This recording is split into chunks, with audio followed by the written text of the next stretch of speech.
میں ڈاکٹر تنولی صاحب سے عرض کرتا ہوں کہ اسلام نے درخت لگانے پر کیا زور دیا ہے، درختوں کی حفاظت کا فرمایا ہے، اور حالت جنگ میں بھی کمال ہے جی کہ درخت نہ کاٹیں، پھلدار درخت بالکل نہ کاٹیں، فصلیں نہ کاٹیں۔ پھر ہمارے شعر و ادب میں درخت کی اپنی ایک وجاہت ہے، ایک استعارہ ہے، فرمائیے۔ جی ڈاکٹر صاحب، آپ صلی اللہ علیہ وسلم نے درخت لگانے کا بہت زیادہ حکم فرمایا، تلقین فرمائی، اس کی ترغیب دی۔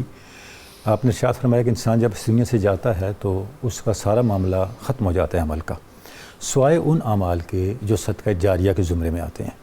وہ اعمال جو آپ نے گنوائے ان میں ایک عمل درخت لگانا بھی ہے۔ اللہ اکبر۔ یعنی اگر کوئی درخت لگا کے گیا ہے تو جب تک وہ درخت موجود ہے اس کا اجر اسے پہنچتا رہے گا۔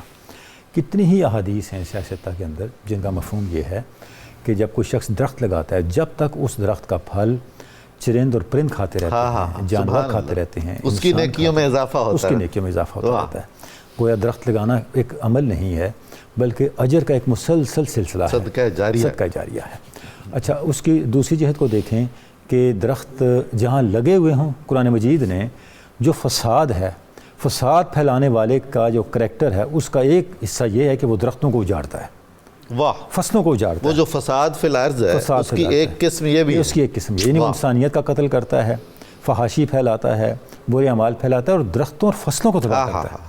اور جب اسے کہا جاتا ہے کہ تم فساد نہ کرو، انما نحن مصلحون، ہم تو اصلاح کر رہے ہیں، ہم اصلاح کر رہے ہیں۔ اس کا مطلب یہ ہے کہ کوئی بھی تہذیب، کوئی بھی فرد، کوئی بھی گروہ، کوئی بھی ملک جو درختوں کو ختم کر رہا ہے وہ انسانیت کا دشمن ہے جی۔ اور اسلام نے تو جو قانون دیا ہے، جنگ کا بھی ماحول ہو تو درخت نہ اجاڑے جائیں، درختوں کو قائم رکھا جائے۔ اور حضرت انس بن مالک کی حدیث پاک ہے کہ اگر قیامت برپا ہو جائے اور اعلان ہو جائے قبروں سے نکل کے میدان محشر کی طرف جانا ہے، آپ صلی اللہ علیہ وسلم نے ارشاد فرمایا، اور تمہارے پاس درخت ہے تو پہلے درخت لگا لو، درخت لگا لو، پھر میدان محشر کی طرف جاؤ۔ سبحان اللہ، سبحان اللہ۔ یعنی اتنی زیادہ اہمیت آنا کہ اس وقت درخت نہیں لگایا جا سکتا، اپنی پڑی ہوگی، لیکن آپ صلی اللہ علیہ وسلم نے کتنا اس کو ایمفیسائز کیا کہ اگر ایسا بھی ماحول ہو کہ میدان محشر برپا ہونے والا ہے اور تمہارے پاس درخت لگانے کا وقت ہے تو پہلے درخت لگا دو۔ تنولی صاحب، یہ احکام اور یہ سنتیں ہم کیوں نہیں بتاتے اور کیوں اس کی طرف راغب نہیں کرتے ہیں؟ ڈاکٹر صاحب آپ بالکل درست فرما رہے ہیں، ہمارے پاس اور ہی بڑے مسئلے ہیں۔ دین کافر، فکر و تدبیر جہاد، دین ملا فی سبیل اللہ فساد، علامہ نے جاوید نامہ میں فرمایا۔ تو ہم نے تو استغفر اللہ العظیم دین کے معاملات کو کسی اور طرف لے گئے، ممبر و محراب سے یہ جو سوشل ریکنسٹرکشن کا ایجنڈا آنا چاہیے تھا، جو اصل پیغام ہے قرآن و سنت کا، وہ تو کہیں دب گیا۔ تو اس چیز کو بلا شبہ ہمیں ہائی لائٹ کرنا چاہیے، ہر سطح پہ ہائی لائٹ کرنا چاہیے۔ اور ابھی بڑی اچھی یہ ڈسکشن ہوئی کہ جو ہم درخت امپورٹ کرتے ہیں تو اس سے مسائل پیدا ہوتے ہیں۔ اب ڈاکٹر صاحب اسلام کا مزاج دیکھیں، ایک درخت ایسا ہے اسے جہاں بھی لے جائیں اس سے فائدہ ہی ہوگا، اور وہ کھجور کا درخت ہے۔ یعنی یہ وہ درخت ہے، وہ تو حضور عربی محاورہ بھی ہے نا، کھجور کا درخت، یعنی سر سے پاؤں تک ہر شکل میں، ہر عہد میں، ہر دور میں فائدہ بخش ہے، کوئی اس کا کوئی حصہ، اس کا کوئی فضائی اینٹی ہیومن نہیں۔ ہاں بالکل۔ حضرت عبداللہ ابن عمر فرماتے ہیں، اپنے والد گرامی کے پاس جا کر انہوں نے کہا کہ یار ابا جان، حضرت عمر کو، امیر المومنین کو، کہ میں آپ صلی اللہ علیہ وسلم کی مجلس میں بیٹھا تھا۔ اچھا۔ تو آپ صلی اللہ علیہ وسلم نے پوچھا ایسا کون سا درخت ہے جی جو ہمیشہ تر و تازہ رہتا ہے اور پھل دیتا ہے، اسے کبھی خزاں نہیں آتے، سب صحابہ خاموش۔ تو حضرت عبداللہ ابن عمر فرماتے ہیں میرے دل میں تھا وہ کون سا درخت ہے، لیکن میں شرم بھی مارے بولا نہیں۔ حضور شرم بھی اور آداب رسالت، کیا بات ہے، چھوٹی عمر تھی نا، بچے تھے۔ تو آپ صلی اللہ علیہ وسلم نے فرمایا وہ کھجور کا درخت ہے۔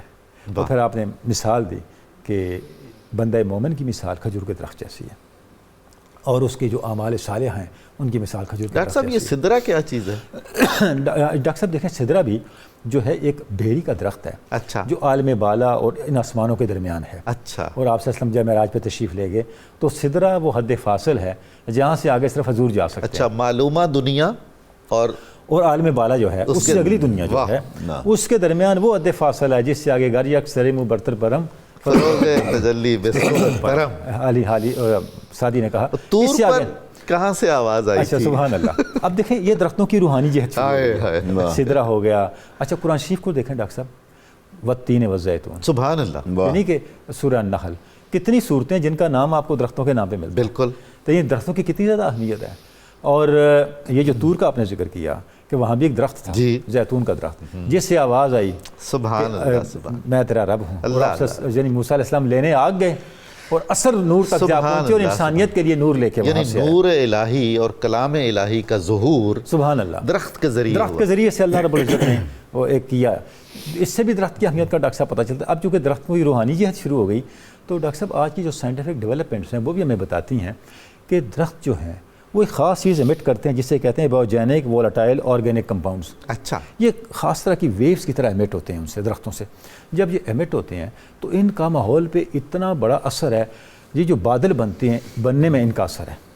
اللہ اللہ. اس کے بعد جو ایئر پیوریفیکیشن ہے اس میں ان کا اثر ہے. ہوا کو یہ صاف کرتے ہیں.